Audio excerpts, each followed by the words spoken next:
Good morning, everybody. So, today we want to discuss the next part of the chapter. Already we had seen in previous class what is meant by physical quantity. Physical quantity. So, the physical quantity, the quantity that which can be measured and expressed with the help of magnitude accompanied with the units. So that is known as the physical quantity. So here this is PQ is equal to NU. So this N stands for the number oblique numerical value oblique you can say this is the magnitude. This is the magnitude. And this U, this is the unit. It means this is the basic reference standard. So any physical quantity that can be expressed with the help of magnitude as well as the unit. So accordingly we are seeing the measurement, then the definition of the unit and then physical quantity. तर हे सगळ्या बाबी आपण previous सेक्शनमध्ये पाहिलेले आहेत. तर तिथं हे नंबर किंवा न्यूमरिकल व्हॅल्यू बरोबर मॅग्निट्यूड हा शब्द सांगायचा राहिला होता तुम्हाला. ही मॅग्निट्यूड म्हणजे परिमाण असतं. हे मॅग्निट्यूड म्हणजे काय आहे? मॅग्निट्यूड म्हणजे परिमाण असा शब्द आहे. परिमाण लक्षात. परिमाण म्हणजे हे जसं की समजा तुम्ही त्या दिवशी लेंथ घेतली होती, लेंथ रेग्युलर रॉडची लेंथ आणि ती 7 त्या ठिकाणी 7 सेंटीमीटर अशी आपण कन्सिडर केली होती. तर हे रेफरन्स स्टँडर्ड आहे. याच्या तुलनेमध्ये ही जी काही व्हॅल्यू आहे that is the magnitude.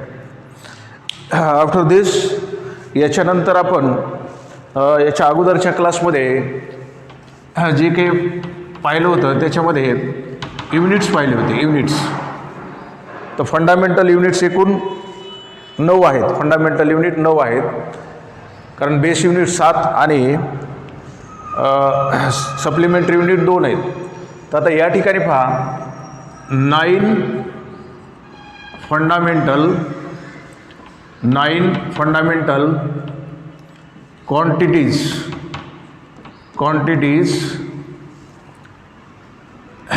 need to be defined by us.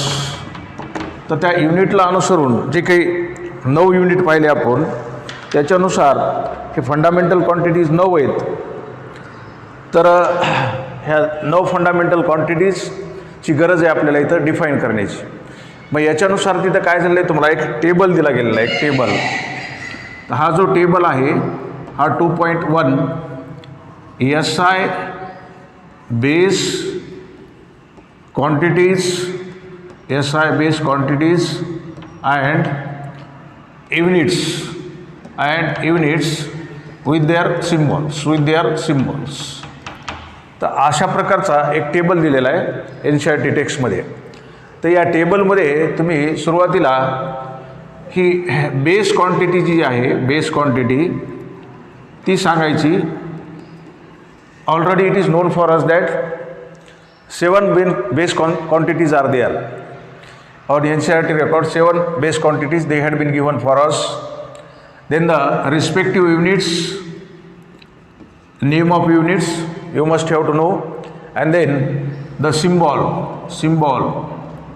म्हणजे हे संक्षिप्त फॉर्म असतो. संक्षिप्त स्वरूप त्या युनिटला मेन्शन करण्यासाठी सांगण्यासाठी त्याला आपण सिम्बॉल म्हणतो. त्याच्यानंतर NCERTमध्ये हे डेफिनेशन म्हणून एक कॉलम आलेला आहे. हे डेफिनेशन. तर जनरली काय होतं की हे मराठी मीडियम आणि सेमीचे जे मुलं असतात तर त्यांना हे डेफिनेशनमध्ये हा जो कॉलम आहे तो काही सांगितला जात नाही अनेक लोकांकडून फिजिक्सच्या. मग तुम्ही वाचून घ्या, तुम्ही बघून घ्या असं काहीतरी सांगितलं जातं वरवरचं. कारण ह्या डेफिनेशनच्या आधारेच हे युनिट सांगितले गेलेले आहेत. म्हणजे ह्या युनिटचा जो संदर्भ आला आहे तो कसा आला आहे ह्या डेफिनेशनमध्ये त्याची माहिती. आणि म्हणून हा कॉलम फार महत्त्वाचा आहे. आता पहा या ठिकाणी हे असे 4 कॉलम केलेले आहेत मी. हे 4 कॉलम आणि याच्यात पहिली बेस क्वांटिटी जी मेन्शन केली ती ही लेंथ आहे. लेंथ. त्याच्यानंतर दुसरी हे मास आहे. मास. त्याच्यानंतर तिसरी हे टाईम आहे, हे टाईम. त्याच्यानंतर 4 हे इलेक्ट्रिक करंट आहे, इलेक्ट्रिक करंट. इलेक्ट्रिक करंट ही इलेक्ट्रिक करंट. आणि त्याच्यानंतर 5 नंबरला थर्मोडायनेमिक टेम्परेचर, थर्मोडायनेमिक टेम्परेचर. 6 नंबरला हे अमाऊंट ऑफ सबस्टन्स. आणि त्याच्यानंतर हे 7 नंबरला या ठिकाणी luminous intensity. So these are the 7 base quantities they had been provided for us. तर ह्या 7 बेस क्वांटिटीज आपल्याला त्यांनी दिलेल्या आहेत तिथं रेकॉर्डवर. आणि त्याचे युनिटचे नावं आपल्याला माहीत पाहिजेत. Name of units. त्या 7 बेस क्वांटिटीचे पहा.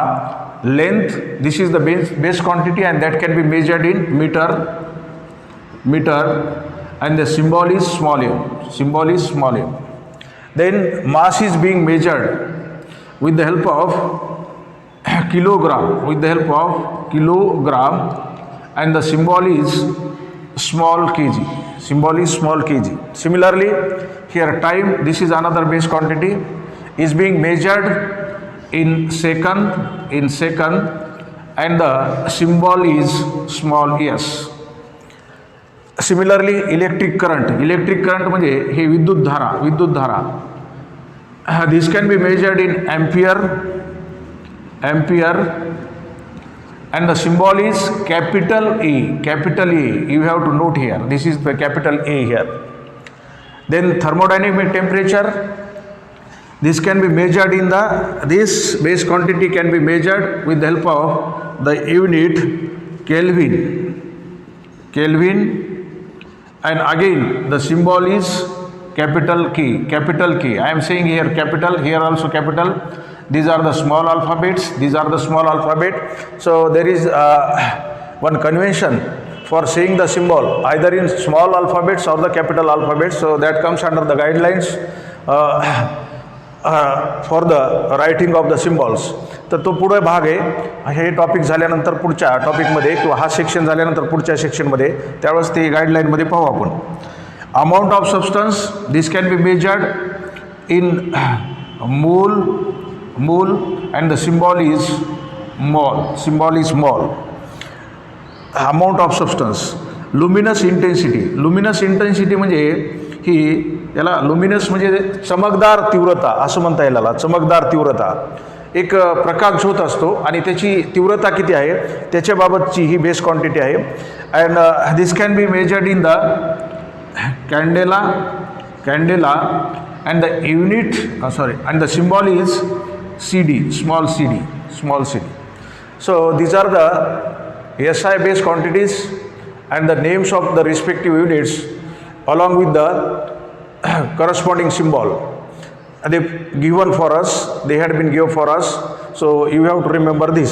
आणि ह्या सगळ्या ज्या काही क्वांटिटीज आहेत ह्या क्वांटिटीचं इन्फॉर्मेशन केमिस्ट्रीमध्ये पण आहे तुम्हाला, केमिस्ट्रीमध्ये आणि इकडं फिजिक्समध्ये पण आहे.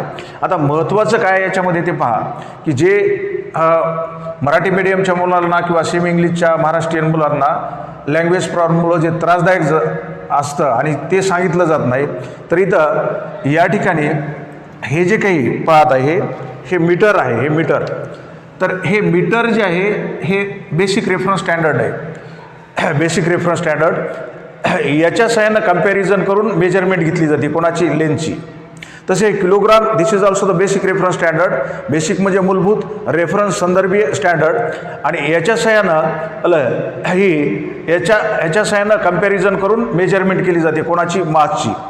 तसंच हे याच्या सहाय्यानं याची या पद्धतीनं as usual, as like this, same thing is applicable for all this basic reference standards those used for the measurement of this type of the base quantities. तर हे सगळे युनिट्स आहेत, डिफरंट युनिट्स. आणि त्याच्या सहाय्यानं हे बेसिक रेफरन्स स्टँडर्ड्स आहेत, त्याच्या सहाय्यानं ह्या सगळ्या बेसिक क्वांटिटी ज्या आहेत त्या मेजर्ड केल्या जातात कम्पॅरिझन करून. ह्या रेफरन्स स्टँडर्डबरोबर कम्पॅरिझन करून ह्यांची जी काही मेजरमेंट आहे ती सांगितली जाते. तर असा अभ्यास आहे इथं. तर आता हे कशामुळं आलं आहे ते पाहायचं. ह्याला बेसिक रेफरन्स स्टँडर्ड असं का म्हटलेलं आहे.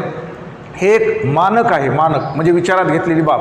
आंतरराष्ट्रीय स्तरावर सायंटिफिक कम्युनिटीने विचार विनिमय करून विचारात घेतलेली बाब, त्याच्या आधारे हे ठरलं आहे. म्हणजे हे डिसायडेड फॅक्ट आहे. लक्षात, डिसायडेड फॅक्ट म्हणजे काही संदर्भ विचारात घेऊन हे ठरवलेलं आहे की या ठिकाणी ही जी काही लेंथ आहे ती कशात मोजायची, तर मीटरमध्ये मोजायची. आणि म्हणून हे एक मानक आहे. मानक. तर असे हे मानक कशामुळे घेतलेले ते पाहायचं आपल्याला. आता इथं पहा, या ठिकाणी काय महत्त्वाचं आहे ते, ही जी डेफिनेशन आली, ही डेफिनेशन त्याच्यानंतर लक्षात याच्या. So see here how this metre had been decided by the international community, international scientific community, and which type of the reference they had been considered. तर कुठला रेफरन्स घेऊन हे मीटर डिसाईड करण्यात आलं. एक मानक काय मोजण्यासाठी, ही लेंथ मोजण्यासाठी.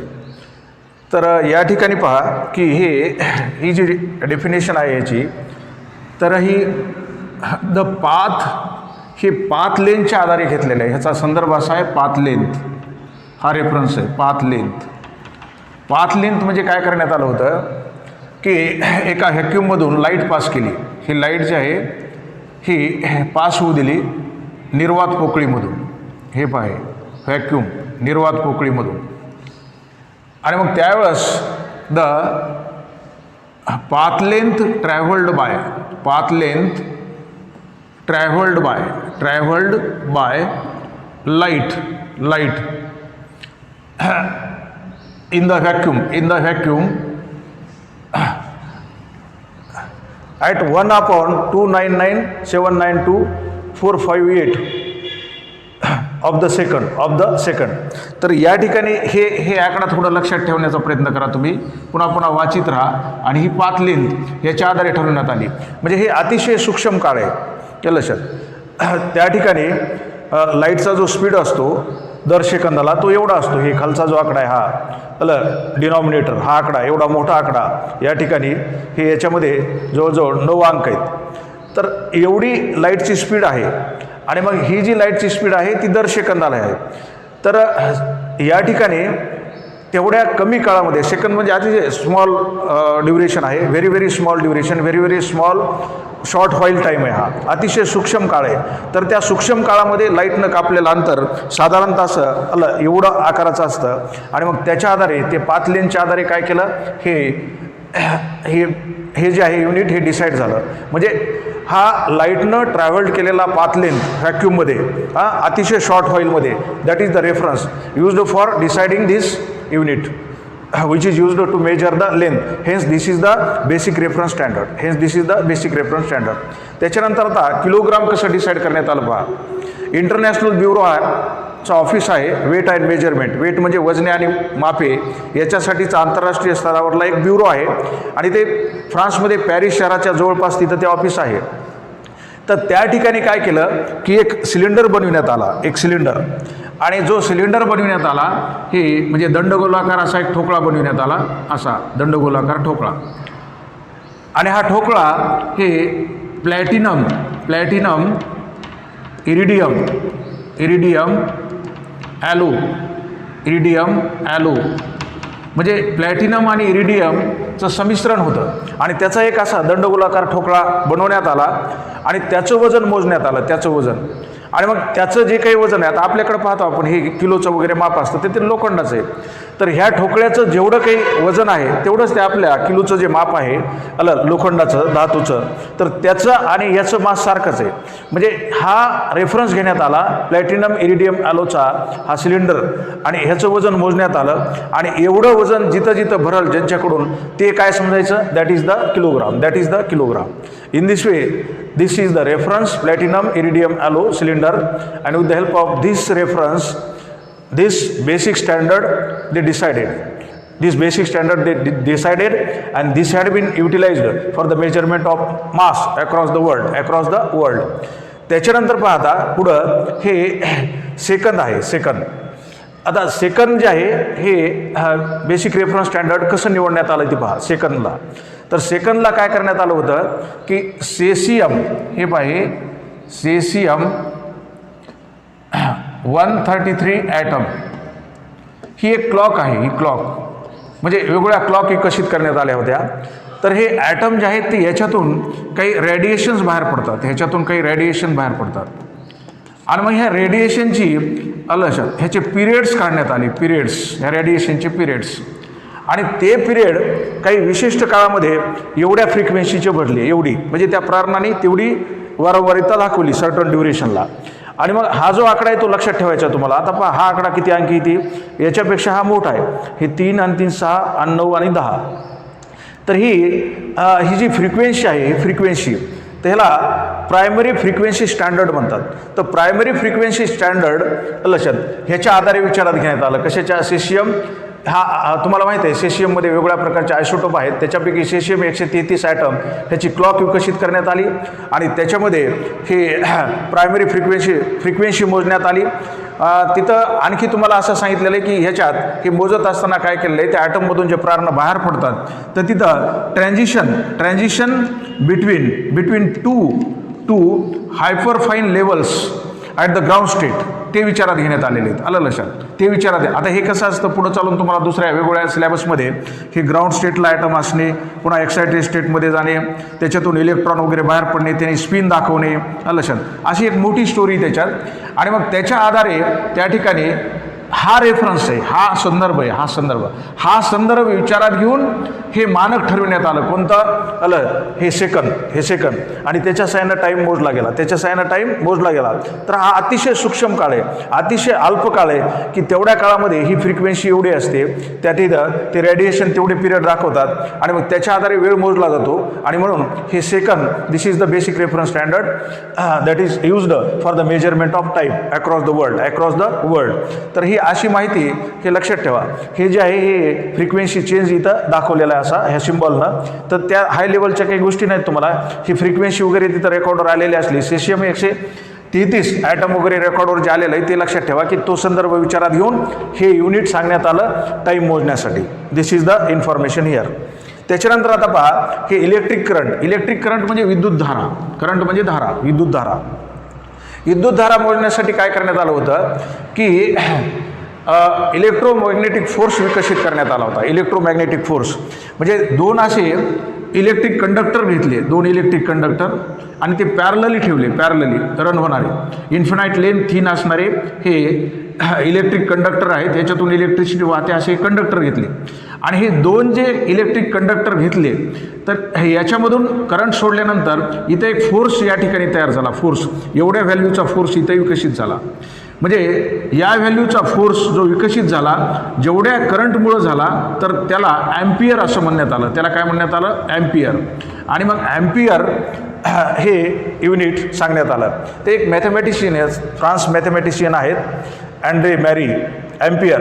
त्यांच्या नावावरून त्या ठिकाणी म्हणजे ह्या 2 इलेक्ट्रिक कंडक्टर्समधून जे काही करंट सोडला होता तर त्याच्यामुळं अनुभवलेला फोर्स हा आहे 2 × 10⁻⁷ 2 × 10⁻⁷ न्यूटन पर मीटर. तर एवढा फोर्स एखाद्या करंट करून तयार होत असेल तर त्या क्वांटमला, त्या अमाऊंटला ॲम्पियर असं मोजायचं आहे. तर ते एवढं फोर्स अनुभवला जाणे इथं म्हणजे तो करंट किती आहे? 1 ॲम्पियर आहे. तो किती? 1 ॲम्पियर आहे. म्हणून या ठिकाणी हा रेफरन्स घेऊन हा मानक निश्चित करण्यात आला आणि याच्या आधारे हे इलेक्ट्रिक करंट जे आहे ते मोजला चालला. So this is the information related to ampere. त्याच्यानंतर आता पहा पुढं हे केल्विन आहे. आता केल्विनमध्ये कसं आहे तर हे इथं एक 1 केल्विन म्हणजे हा फ्रॅक्शन असतो. 1/273.16 fraction of the thermodynamic temperature of triple point of water. आता पहा इथं हा रेफरन्स विचारात घेण्यात आला हे स्टँडर्ड डिसाईड करण्यासाठी. हे स्टँडर्ड आता ट्रिपल पॉईंट ऑफ वॉटर म्हणजे काय की the temperature at which ice, water and vapour को एक्झिस्ट. म्हणजे आईस म्हणजे बर्फ, वॉटर म्हणजे पाणी आणि तुमचं त्याच्यानंतर या ठिकाणी हे व्हेपर म्हणजे वाफा. तर ते एकत्र असताना जे टेम्परेचर रेंज आहे तर त्याला म्हटलेलं आहे triple point, that is the temperature of the triple point of water. तर ते टेम्परेचर रेंज जे आहे तर त्याचा हा फ्रॅक्शन घेण्यात आला आणि हा फ्रॅक्शन म्हणजे थर्मोडायनॅमिक टेम्परेचर आहे. तर हे थर्मोडायनॅमिक टेम्परेचर हे one fraction means this type of the thermodynamic temperature of the triple point of water. Triple point of water means the ice, water and this vapor coexist. So accordingly this standard had been decided and that is used for the measurement of thermodynamic temperature and the symbol is capital K. त्याच्यानंतर पहा पुढं amount of substance. एखाद्या आता लॅबॉरेटरीमध्ये chemical रसायनशास्त्राच्या लॅबॉरेटरीमध्ये आपल्याला वेगवेगळे compound जे आहेत ते मेजर करावं लागतात. मग त्याच्यासाठी हे युनिट जे आहे ते मोल आहे. मोल तर नंबर ऑफ मोल म्हणजे हा एक काउंटिंग नंबर आहे. काउंटिंग नंबर जसं 10,000 आहे, 1,00,000 आहे, 1 मिलियन आहे, 10 मिलियन, 10 बिलियन, हे जसे काउंटिंग नंबर आहेत तसा हा एक काउंटिंग नंबर आहे की अमाऊंट ऑफ सबस्टन्स आपल्याला सांगून जातो. तर तो कशाच्या आधारे डिसाईड करण्यात आला ते पहा. या ठिकाणी हे कार्बनमध्ये सर्वात सुरुवातीला कार्बनमध्ये वेगवेगळे आयसोटोप आहेत म्हणजे त्याचे ॲटॉमिक नंबर सेम असणे आणि मास नंबर डिफरंट असणे. तर ते कार्बनमधला कार्बन 12 जो आहे, कार्बन 12, कार्बन 12, तर त्याचे ॲटम घेण्यात आले एवढ्या वजनाचे 0.012 किलोग्राम एवढ्या वजनाचे ॲटम्स घेण्यात आले. हे ॲटम्स आणि हे जे ॲटम्स आहेत त्याच्यामध्ये असणाऱ्या एलिमेंटरी एंटिटीज, त्याच्यामध्ये असणाऱ्या एलिमेंटरी एंटिटीज हे पहा. एलिमेंटरी एंटिटीज म्हणजे कसं असतं, एखादा ॲटम तुम्ही विचारात घेतला तर याच्यामध्ये अनेक पार्टिकल असतात. ह्याच्यात प्रोटॉन असतात, ह्याच्यात न्यूट्रॉन असतात, त्याच्यात इलेक्ट्रॉन असतात, आणखी याच्यापेक्षा छोटे काही पार्टिकल असतात. आता अलीकडच्या काळात शोधले गेले. तर ह्याचा टोटल नंबर किती आहे, ह्याचा टोटल नंबर किती आहे ते काउंट करणे. एकतर कार्बन कोणता 12 हा विचारात घ्यायचा आणि ह्याचे तेवढे ॲटम ज्यांचं वजन एवढं भरलं पाहिजे आणि मग तेवढ्या वजनाच्या तेवढ्या ॲटम्समध्ये अनेक ॲटम्स आहेत हे, तेवढ्यामध्ये असणारे हे छोटे छोटे अनेक पार्टिकल्स ह्याचा नंबर, ह्याची संख्या म्हणजे काय आहे, that decided as a mole, and this is used for the measurement of amount of substance. So this is the reference they had been decided and with the help of this reference they declare this standard and that is applicable for the measurement of amount of substance. तर ही अशी story हे या मोल बाबतीतली. त्याच्यानंतर शेवटला आता आहे लुमिनस इंटेन्सिटी. आता लुमिनस इंटेन्सिटीमध्ये कसं असतं पहा, या ठिकाणी मी काय करतो, एक सोर्स काढतो. कशाचा, लाईटचा सोर्स. आणि मग या ठिकाणी हा जो लाईटचा सोर्स काढला आहे मी, याच्यातून अशी ही लाईट इमिट झाली, ही लाईट लक्षात. तर हे काही पर्टिक्युलर डायरेक्शनला जाणारी लाईट विचारात येतली. हे सोर्स ऑफ लाईट आहे, हे सोर्स ऑफ लाईट. हे पहा, ही आता ही लाईट अशी चमक मारणार आणि चमक मारल्यानंतर ह्या लाईटनं त्याला म्हणून त्याची तीव्रता किती हे याच्यातून पडणाऱ्या कशावर अवलंबून आहे, रेडिएशन्सवर अवलंबून आहे आणि त्याच्या फ्रिक्वेन्सीवर अवलंबून आहे की जितकी फ्रिक्वेन्सी जास्त तेवढी ती लाईट चमक जास्त मारणार, जितकी फ्रिक्वेन्सी कमी तेवढी ती लाईट चमक कमी मारणार. म्हणजे ही चमकदार तीव्रता अशी ही बेस क्वांटिटी आहे आणि ह्याचं युनिट हे डिसाईड करण्यात आलं आहे. ह्याच्यासाठी जो रेफरन्स घेण्यात आला लक्षात, हा रेफरन्स, तर हा रेफरन्स असा आहे यासाठी पहा की याला तुम्हाला त्या ठिकाणी असंही म्हणता येईल याला, हे याच्यामध्ये वेव्हलेंथचा मेजर आहे हा, हे फोटोमेट्रीचा प्रकार आहे, फोटोमेट्री. तर फोटोमेट्रीमध्ये ही जी बाब आहे इथली तुम्हाला ह्याचा संबंध बायोलॉजीमध्ये आहे. बायोलॉजीमध्ये एका टॉपिकमध्ये तुम्हाला चॅप्टरमध्ये ह्युमन आयच्या संबंधाने तिथं स्कोटोपिक व्हिजन वगैरे आलेलं आहे. स्कोटोपिक व्हिजन, ती ब्लॅक व्हिजन, व्हाईट व्हिजन कशामुळे असते मनुष्य प्राण्याला ते आलेले आहे. तर ते ल्युमिनॉसिटी फंक्शनच्या आधारे येतं आहे ते लुमिनॉसिटी फंक्शन. आता लुमिनॉसिटी फंक्शन वगैरे काय आहे, तिथं सॉलिड अँगल वगैरे कसा तयार होतो, ह्या बाकी अनेक बाबी डिटेल आहेत, त्याच्यात आपल्याला जायचं नाही. फक्त इथं लक्षात ठेवा की हा सोर्स ऑफ लाईट आहे, याच्यातून एका डायरेक्शननं ही मोनोक्रोमॅटिक याच्यातून जी आहे ती बाहेर पडणारी emits, the source of light emits the monochromatic radiation. ह्याच्यातून मोनोक्रोमॅटिक म्हणजे एका कलरची रेडिएशन बाहेर पडतात, हे एका कलरचे, आणि त्याची फ्रिक्वेन्सी एवढी असते, ही पहा 514 × 10⁻12 हर्ट्ज ही फ्रिक्वेन्सी आहे. आणि मग ही एवढी फ्रिक्वेन्सी असणारी ही मोनोक्रोमॅटिक लाईटची ही रेडिएशन, तर त्या रेडिएशन म्हणजे ते लाईटचे काय, ते प्राण नाहीत, ते लाईटचे पार्टिकल आहेत. तर त्याच्यामध्ये असणारी जी एनर्जी आहे त्याला रॅडियंट एनर्जी म्हणायचं आहे. त्याला काय म्हणायचं आहे? रॅडियंट एनर्जी. तर ती रॅडियंट एनर्जी मोजलेली, ती रॅडियंट एनर्जी म्हणजे एवढ्या फ्रिक्वेन्सीची मोनोक्रोमॅटिक रेडिएशन जे इमिट झाले सोर्समधून ह्या लाईटच्या, तर एवढ्या फ्रिक्वेन्सीचे, आणि त्याच्यामध्ये रॅडियंट एनर्जी जी आहे तिचा एवढा फ्रॅक्शन वॅट पर स्टेरिडियन, वॅट पर स्टेरिडियन. तर या ठिकाणी तुम्हाला हे रॅडियंट एनर्जी त्या पार्टिकलमध्ये असणारी लाईटच्या, तर ती वॅट पर स्टेरिडियनमध्ये आहे. तर ही एक हा एक नंबर आणि ही फ्रिक्वेन्सी एवढी आहे. तर याच्या संबंधानं हा संदर्भ विचारात घेऊन हे युनिट डिसाईड करण्यात आलं आणि हे युनिट जे आहे ते ही वेस्ट क्वांटिटी मेजर करण्यासाठी उपयोगात आलं. म्हणून ह्या सगळ्याला आपण काय म्हणतो? These are the different references that had been decided by the international community and they that decided, hence they are arbitrarily chosen and internationally accepted, and accordingly they decided these units, and these are the basic reference standards. Those are applicable for the measurement of these different types of the base quantities. So this is little bit about these base quantities and their units with their usual symbols. Afterward of this we want to see. आता हे बाबी एवढ्या पाहिल्यानंतर आता तुमच्या म्हणजे तुम्ही ह्याला हमेशा रीड करत राहिले तर ही आकडेवारी सुद्धा तुमच्या लक्षात राहते. म्हणजे सोडून द्यायची काही गरज पडत नाही तुम्हाला. जरी हे परीक्षेत येतंय किंवा नाही असं आपण काही भाकीत करायची गरज नाही. अलग लक्षात, शेवटी कॉम्पिटिटिव्ह एक्झाम आहे.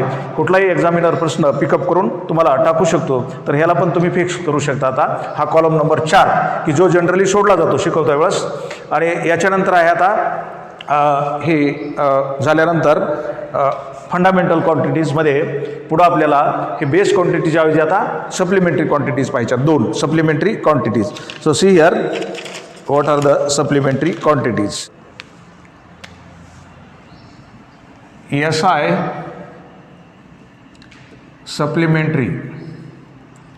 Supplementary quantities with their units and symbols. तर याच्यामध्ये पहा ही सप्लिमेंटरी क्वांटिटी, तिच्या संबंधित हे युनिट आणि त्याचा सिम्बॉल. तर सप्लिमेंटरी क्वांटिटी पहिली जी रेकॉर्डवर आहे तुम्हाला स्टडीला, that is the plane angle, प्रतलीय कोन, आणि याचं युनिट आहे रेडियन आणि सिम्बॉल आहे रॅड. त्याच्यानंतर सॉलिड अँगल, भरीव कोन किंवा स्थायू कोन, याचं युनिट आहे स्टेरेडियन आणि हे सिम्बॉल आहे SR, स्मॉल SR. आता पहा, this plane angle, this is the 2 dimensional quantity and this solid angle, this is the 3 dimensional quantity. आता हे असं कशामुळं म्हणलं आहे ती बघा. या ठिकाणी तुम्हाला ज्यावेळेस प्लेन अँगल सांगायचा असतो, प्लेन अँगल, तर हा प्रतलीय कोन आहे. प्रतलीय कोन मराठीमधले आणि सेमीचे विद्यार्थी पहा, हा प्रतलीय कोन आहे. तर 2 दिशा विचारात घेऊन हा कोन सांगता येतो. 2 डायरेक्शन्स. तर आता हे एक प्रतल आहे समजा, हे एक प्रतल आहे समजा. पहा, हे प्रतल, हे पेज म्हणजे एक प्रतल आहे. तर याच्यामध्ये अशा 2 दिशा विचारात घेऊन सांगता येणारा कोन म्हणजे कोण आहे? प्लेन अँगल आहे. म्हणजे या ठिकाणी हे अशी थर्ड डायरेक्शन किंवा अशी थर्ड डायरेक्शन विचारात घ्यायची गरज नाही. म्हणून ह्याला आपण 2 डायमेन्शनल अँगल म्हणतो. Plane angle is also known as 2 dimensional angle. Dimension म्हणजे एक मेजरिंग ॲस्पेक्ट आहे. Dimension means measuring aspect. तर मेजरिंग ॲस्पेक्टमध्ये 2 दिशा विचारात घेऊन सांगितलेला कोन म्हणजे प्लेन अँगल, 3 दिशा विचारात घेऊन सांगितलेला कोन म्हणजे सॉलिड अँगल, आणि त्याचे रिस्पेक्टिव्ह युनिट आणि युज्युअल सिम्बॉल्स. आता याच्यानंतर पहा, आपल्याला याच्यातला प्लेन अँगल पाहायचा आहे. प्लेन अँगल, तर प्लेन अँगल जो आहे याचं स्पष्टीकरण आलेलं आहे रेकॉर्डवर, ते पाहायचं आहे. आणि त्याच्या सहाय्यानं पुढच्या टॉपिकमध्ये न्यूमरिकल्स आहेत, म्हणजे काही प्रॉब्लेम आहेत ते सोडवायचे आहेत पुन्हा. प्लेन अँगल, तर प्लेन अँगल तुम्ही कशाला म्हणता ते पहा. प्लेन अँगलमध्ये काय माहिती तुम्हाला माहीत असली पाहिजे.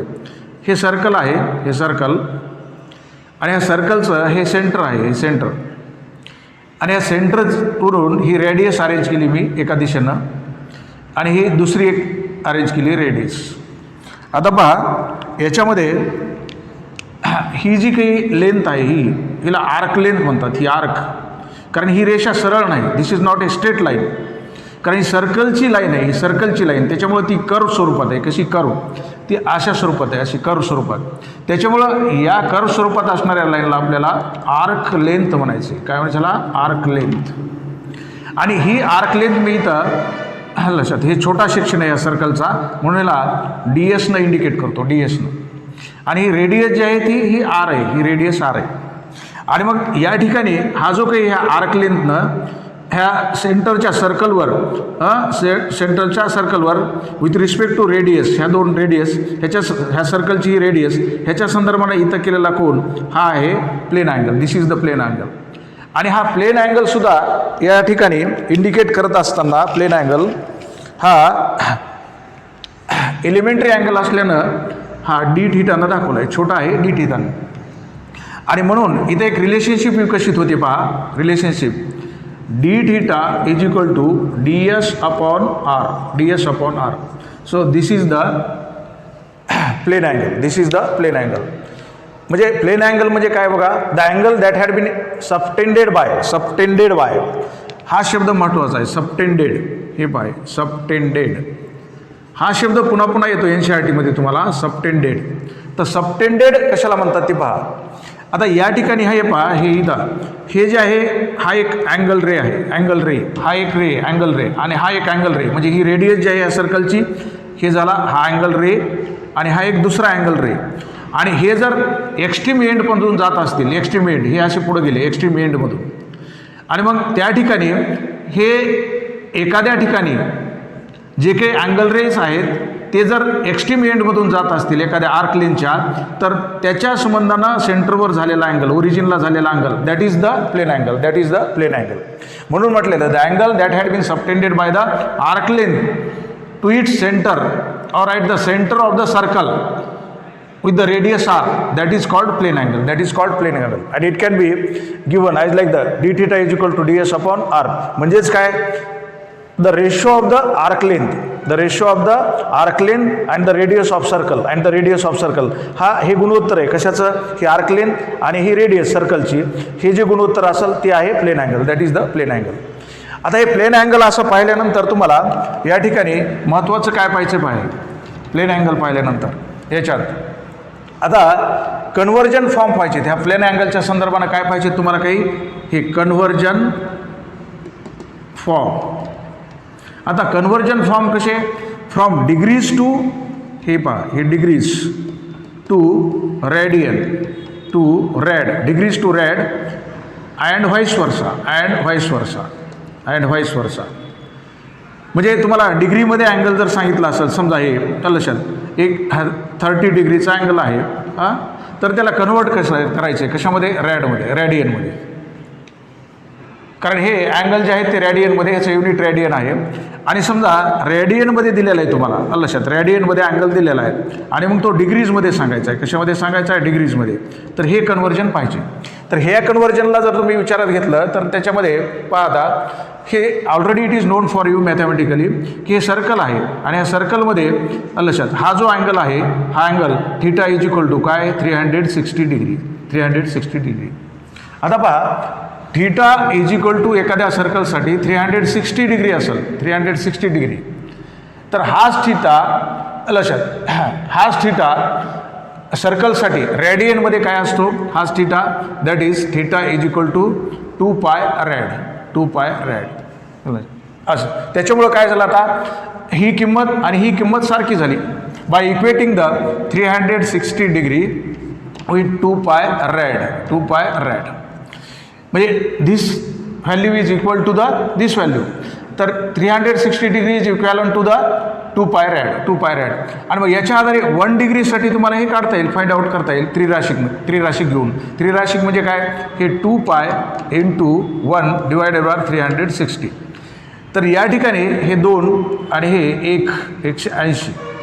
तर 1 डिग्री जे आहे, 1 degree is equal to pi upon 180, 180 हे रॅडला रॅड, हे रॅड. तर ही डिग्रीसाठी ही किंमत आहे. आता डिग्रीसाठी ही आहे, तर ह्याच्या लक्षात अँड व्हाईस वर्सा म्हणजे एक रॅडियनसाठी घेतलं तर काय येईल हे 1 रॅड इक्वल टू हे वर जाणार आणि खाली येणार 180 upon pi 180 upon pi 1 radian is equal to.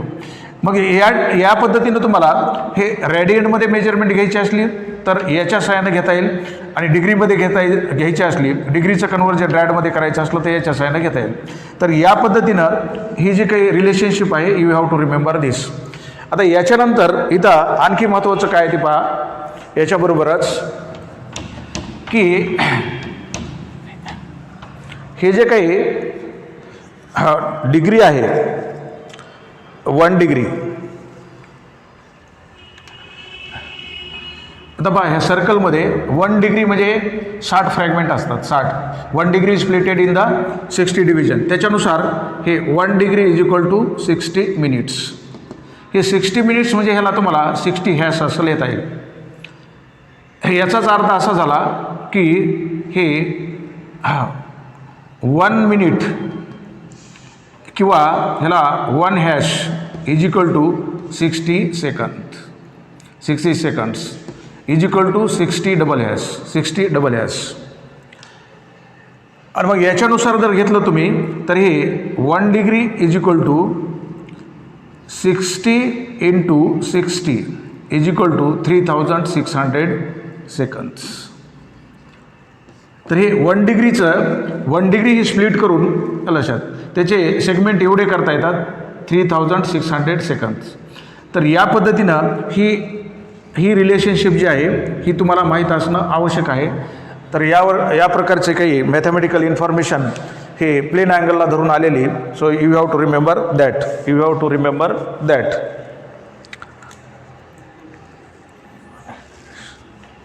One has 60 second correct.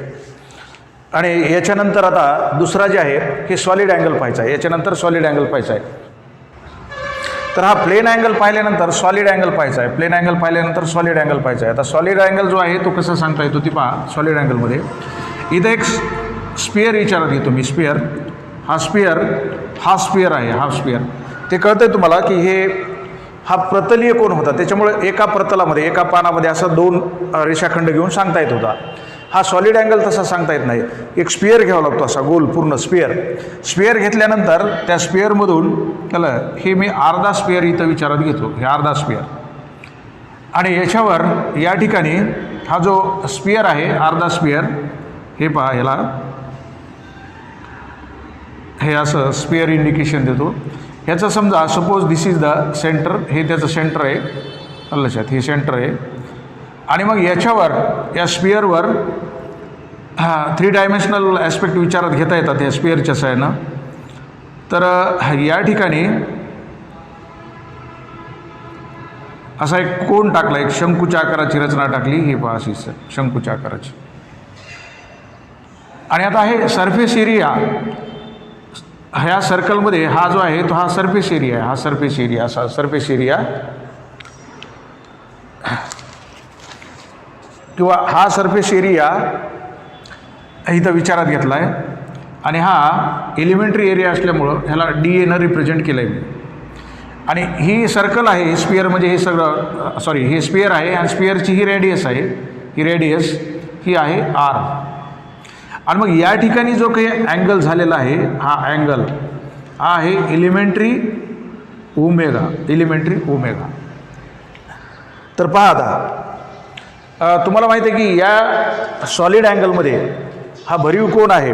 तर ते आपण हे जे घेत असतो काय त्याला म्हणजे दुकानातून वगैरे असं लक्षात हे असा शंकू करतात. असा शंकू हे असा या प्रकारचा हे शंकू लक्षात. हे शंकू तर ह्या स्पियरमध्ये असे अनेक शंकू तयार होतात ह्या स्पियरमध्ये असे. मग याच्यामध्ये हे वरचा जो काही हे स्पियरचा सरफेस एरिया आहे त्यानं इथं अँगल केलेला आहे. आणि मग हे 2 दिशेमध्ये काही असा अँगल सांगता येत नाही. हा अँगल काही सांगता येत नाही 2 दिशेमध्ये. तर तुम्ही असा एक सरफेस एरिया आहे आणि तो भरीव असा खाली गोल होत गेला आहे. तर या ठिकाणचा हा अँगल आहे. तर याच्यामध्ये पहा याच्यात काय रिलेशनशिप आहे ती. हे D omega is equal to DA upon R square So this is the solid angle. This is the solid. You have to remember this relationship. You have to remember this relationship. तर याच्यात कसं सांगता येईल तुम्हाला? The angle subtended by the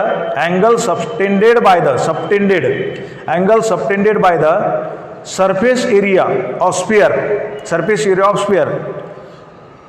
at its center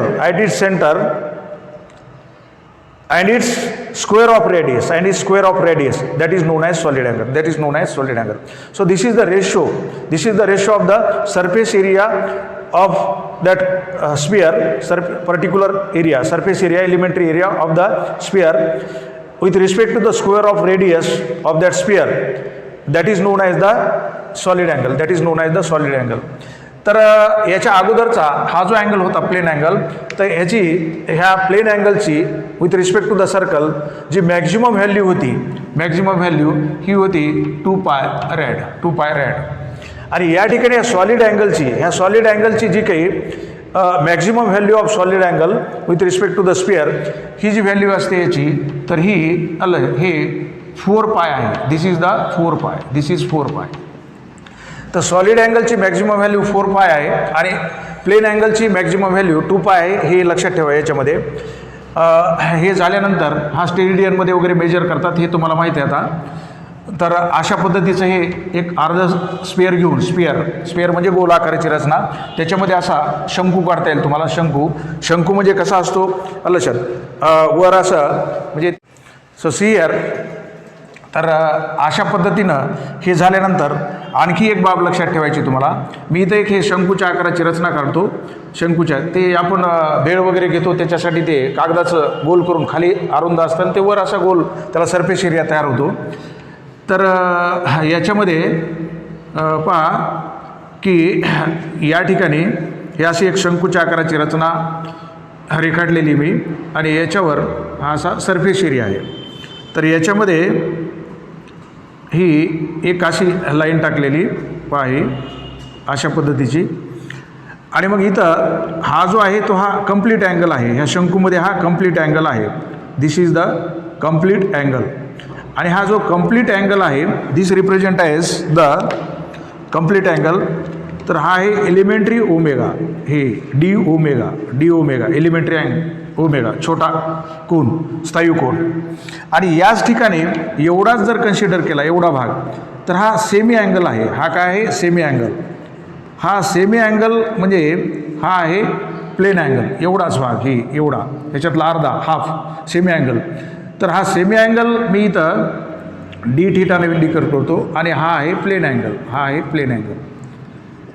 तर हे solid angle with the plane angle, relating solid angle with the plane angle, याच्याबद्दल एक फॉर्म्युला आहे, तो लक्षात ठेवा. This omega is equal to 2 pi in bracket 1 minus cos theta. तर ह्याचं डेरिव्हेशन वगैरे काही नाही तुमच्या सिलेबसमध्ये, NCERT टेक्स्टमध्ये. पण एखाद्या ठिकाणी समजा असा शंकू दिला तुम्हाला आणि त्याच्यातला कंप्लीट अँगल सांगितला, तर हा कंप्लीट अँगल म्हणजे सॉलिड अँगल असतो. आणि त्याच्या संबंधानं हे सेमी अँगल किंवा प्लेन अँगल काढा म्हणून विचारलं तर याचा उपयोग करून काढता येईल. किंवा प्लेन अँगल दिला, सेमी अँगल दिला, प्लेन अँगल दिला त्या शंकूमध्ये, आणि त्याचा कंप्लीट अँगल म्हणजे हा सॉलिड अँगल काढा असं जर विचारलं, तर ही रिलेशनशिप विचारात घेऊन तुम्हाला हे काढता येईल. It is possible for you to find out the corresponding the complete or the incomplete angles with the help of this relationship. So this is all about this plane angle as well as the solid angle, and we will see the next part in the next class. तर मी याच्या अगोदर पण सांगितलेलं आहे, already I was told for you people that I am basically a faculty for the biology as a biotechnologist, and I have a great concern for that.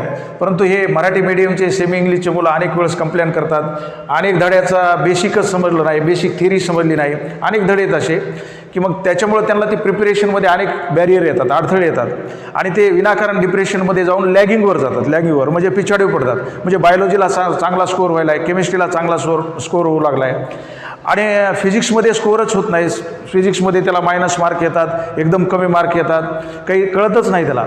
म्हणून काही जेवढ्या काही धड्याची बेसिक गाईडलाईन आहे किंवा बेसिक इन्फॉर्मेशन आहे theoretical aspect आणि त्याच्याबरोबर काही जे शक्य आहे ते मॅथमॅटिकल प्रॉब्लेम रिलेटेड मॅटर. कारण तुम्हाला हे समजतंयच की मी बायोटेक्नॉलॉजी असल्यामुळं माझा great concern me 360 out of 306 जे काही मार्कासाठीचा सिलेबस आहे बायोलॉजीचा तो जस्टिफाय करतो आहे, अनेक वर्षापासून करतो आहे.